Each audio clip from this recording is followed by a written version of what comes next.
Astro गुरु channel के सभी दर्शकों को मेरा हृदय से नमस्कार। प्रिय दर्शकों, इससे पहले आपने बृहस्पति के स्वभाव, बृहस्पति की प्रकृति और स्वरूप के बारे में जानकारी लिया। आपने अगर वीडियो नहीं देखा है तो देख लीजिएगा। अब हम इस वीडियो में बताने जा रहे हैं आपको बृहस्पति का लग्न के अंतर्गत क्या असर होगा। हो सकता है आपके जन्म कुंडली में बृहस्पति लग्न में हो, अगर नहीं है तो भी आप किसी की कुंडली देखते हैं तो ध्यान से देखिएगा। इस विषय को और ज़्यादा रोचक तब हम समझते हैं जब हमारी अपनी आवश्यकता और अपनी कुंडली की आवश्यकता हो। तो देखिए, नीच राशि के ग्रह सभी फल का नाश करते हैं। उच्च राशि में हो तो भी, अगर छठा और अष्टम बेस्थान में हो, छठा अष्टम और बेस्थान में हो तो सारे संपूर्ण शुभ फल का विनाश करते हैं। गुरु स्वस्थान के फल का नाशक होता है, किंतु गुरु की दृष्टि जिस पर होती है उस स्थान की वृद्धि होती है, अर्थात उस स्थान के फल अच्छे मिलते हैं। गुरु की 5 और 7 तथा 9वीं दृष्टि पूर्ण होती है। अच्छा, शनि जिस स्थान से होता है उस स्थान की वृद्धि करता है, लेकिन शनि की दृष्टि भयंकर होती है। जिस पर ये दृष्टि पड़ती है उसके फलों का नाश होता है। समझ गए आप? जन्म लग्न में गुरु हो और अपने स्थान, जैसे कि इसका स्थान है धनु राशि में और मीन राशि में, लग्न के अंतर्गत हो तो ऐसा व्यक्ति व्याकरण शास्त्र का जानकार होता है। उसके अंदर विद्वता होती है, समस्त वेदों का ज्ञाता होता है। संतान भी बहुत अच्छी और बहुत होती हैं। सुखी, दीर्घायु और ज्ञानी प्रवृत्ति के होते हैं जिनका लग्न में धनु और मीन का बृहस्पति हो।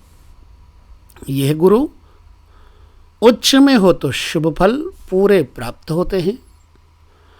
16वें साल में महाराज योग होता है, यानी बड़े अधिकार की प्राप्ति होती है।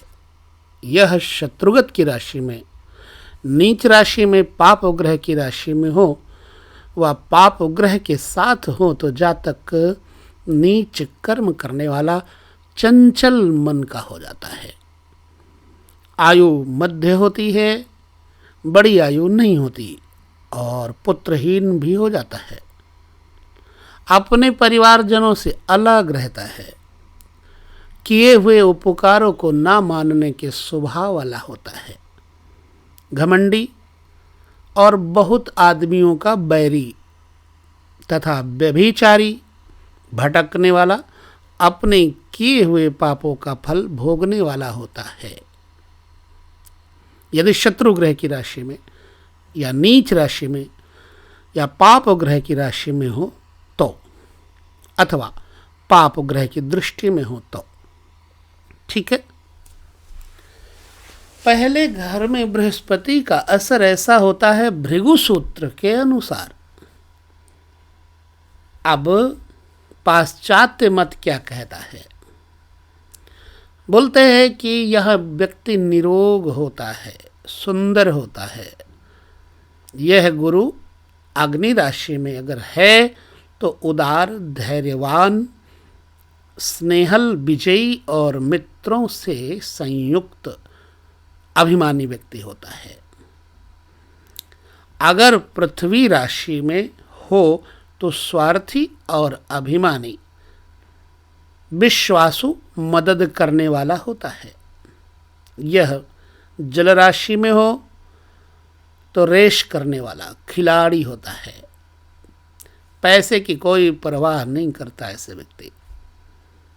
धन सम्मान प्राप्त करने वाला होता है, उदार होता है।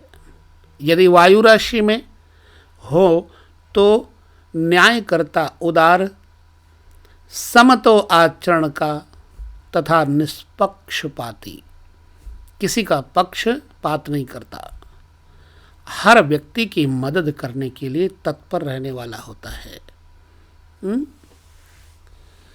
तो अग्नि, पृथ्वी, वायु और जल, ये 3 प्रकार की स्थिति में अग्नि, पृथ्वी, वायु, जल 4 प्रकार से इनके तत्व होते हैं। मेष अग्नि तत्व है तो वृष पृथ्वी तत्व है, मिथुन वायु तत्व है और कर्क जल तत्व है, सिंह अग्नि तत्व है, कन्या पृथ्वी तत्व है, तुला वायु तत्व है, वृश्चिक जल तत्व है, धनु अग्नि तत्व है, मकर पृथ्वी तत्व है, कुंभ वायु तत्व है और मीन जल राशि है। ठीक है, अब आप समझ गए होंगे।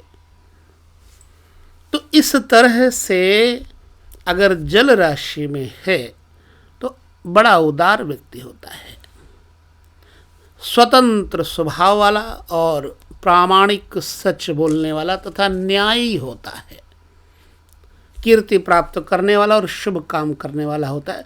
इसका जो माथा है बहुत बड़ा और तेजस्वी होता है। ठीक है,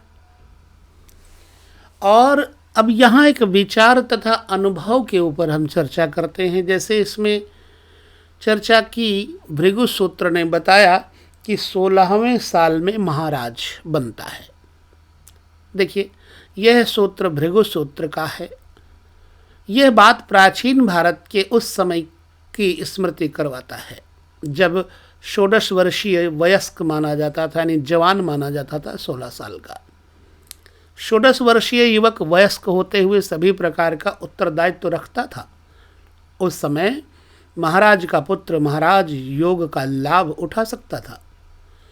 अद्यतन परिस्थिति इसके प्रतिकूल है। वर्तमान में आधुनिक न्याय 18 वर्षीय युवक को वयस्क मानता है, यानी कि 18 साल के आदमी को जवान मानता है। इसी युवक को मतदान करने का अधिकार प्राप्त है। तो महाराजा का पुत्र महाराजा ही होगा क्योंकि यह उत्तराधिकारी है। इसी तरह राजा का पुत्र राजा होगा, वह राजपुत्र होगा। इस मान्यता की जड़ें प्रायः खोखली हो चुकी हैं। अब यह प्रथा प्रायः नाम मात्र शेष होती जा रही है। ऐसा क्यों? क्योंकि इस प्रथा के विरोध में लोकमत है और राज सत्ता भी इस प्रथा को भविष्य में जीवित रखने के लिए सहमत नहीं है। प्रायः भावना यही है कि ऊंच नीच का भेद बनावटी है, कृत्रिम है, सभी वर्ग एक समान हैं, समत्वम ब्रह्म उच्यते की भावना बढ़ती जा रही है। इस परिस्थिति में महाराज पद का अर्थ उपचार से बड़ा अधिकार प्राप्त व्यक्ति, महाधानी, दानी आदि कर लेना उचित होगा। वर्तमान में ज्योतिष ग्रंथ उस समय में बनाए गए थे जिस समय राजा महाराजा आदि शब्दों का वर्ताव यथार्थ वस्तुस्थिति को द्योतित करता था। तब महाराज योग सार्थक होता था। ठीक है, तो 16वें वर्ष में महाराज योग आता है। अर्थात क्या है कि 16वें साल में ऐसे व्यक्ति की किस्मत का सितारा बुलंद हो जाता है। ये मानना ठीक रहेगा। अच्छा, 8वें साल में संतान होती है। यह मत बृहद यवन जातक का है। युवक और युवती आयु प्राप्त होकर यदि विवाह करते हैं तभी परिणय के कुछ समय बाद संतति का होना संभव होता है। 8वें वर्ष में संतति उत्पादन का सामर्थ्य और योग्यता ही नहीं होती तो यह संतति योग भी अनुभव में नहीं आ सकता कि 8वें साल में संतान होगी। मानवीय मैथुनी सृष्टि क्रम में ऐसा होना संभव नहीं मानती। सृष्टि की कल्पना ही इस युग में असंभावनाग्रस्त है। तो शास्त्रकारों के शुभ फल मेष, सिंह, धनु, मिथुन और मीन राशियों के हैं। अशुभ फल इन राशियों से भिन्न दूसरी राशियों के हैं। वृष, कन्या, मकर, कुंभ और वृश्चिक राशियों में लग्न में यदि बृहस्पति हैं तो आयु के उत्तरार्ध में वात रोग होने संभव होते हैं, यानी कि प्रायः गैस की शिकायत रहती है उतरती हुई आयु की अवस्था में। जिन आदमियों का गुरु मिथुन और तुला राशि के अंतर्गत लग्न में हो, ऐसे लोगों का रंग होता है गोरा और शरीर भी अच्छा होता है। यदि गुरु मंगल या शुक्र के अशुभ संबंध में कर्क राशि में हो तो व्यभिचारी, दुराचारी होना, व्यसनासक्त हो जाना यानी कि शराबी, कबाबी, नशेड़ी हो जाना, नीच कर्मों में मनोवृत्ति का होना आदि आदि अनिष्ट फल अनुभव में आते देखे गए हैं। यदि धनु और मीन में बृहस्पति है लग्न में तो संकट नष्ट हो जाते हैं। कर्क लग्न है और उसमें गुरु बैठे हो तो संकटों का अनुभव बार बार होता रहता है। हालांकि बृहस्पति को कर्क में बड़ा जो है ना बड़ा माना जाता है, उच्च का माना जाता है, लेकिन अनुभव में कुछ भिन्नता है। यदि मेष, सिंह तथा धनु लग्न हो और बृहस्पति बैठा हो तो शुभ फलों का अनुभव ज़्यादा आता है। व्यक्ति स्वभाव से उदार होता है, लोक कल्याण इसे बहुत प्रिय होता है।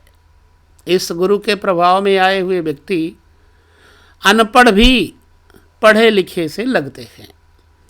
ऐसे व्यक्ति यदि प्राध्यापक, वकील, बैरिस्टर, जज, गायक, कवि आदि होते हैं तो इन्हें बहुत ज़्यादा कीर्ति और यश की प्राप्ति होती है लग्न में बृहस्पति हो तो।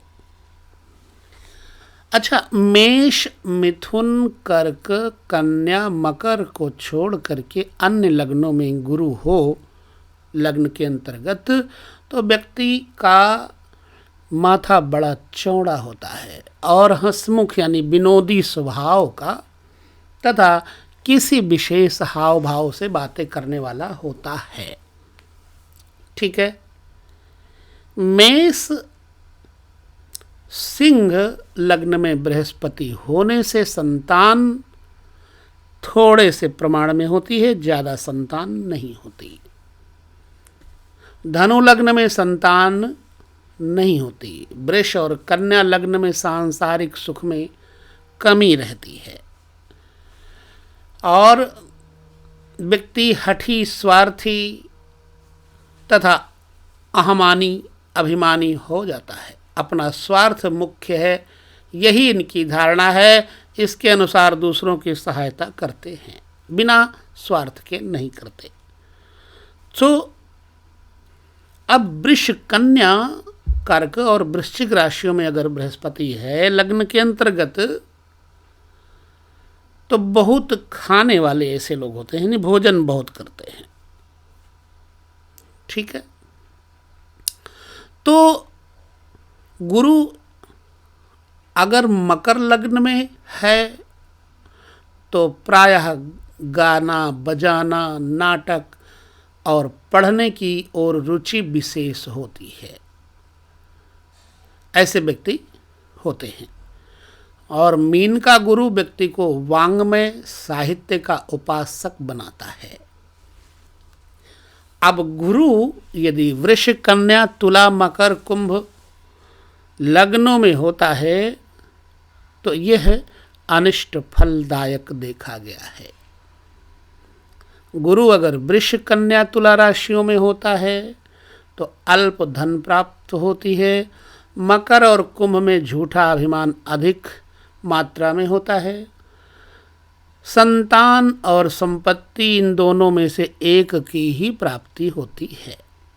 कर्क और वृश्चिक लग्न में स्थित गुरु से व्यक्ति अच्छे स्वभाव का निर्दयी और क्रोधी होता है। लग्न में मिथुन राशि में गुरु अगर बैठे हैं तो आयु की शुरुआत में यानी प्रथम आयु में दुख और उत्तर यानी उतरती हुई अवस्था में बुढ़ापे में सुख मिलता है। मिथुन तुला कुंभ लग्न है और बृहस्पति बैठे हैं तो ऐसा व्यक्ति निश्चिंत और बेफिक्र रहने वाला होता है। इन लोगों को आर्थिक कष्ट नहीं होता। इनका प्रेम संबंध सभी के साथ बहुत साधारण सा होता है।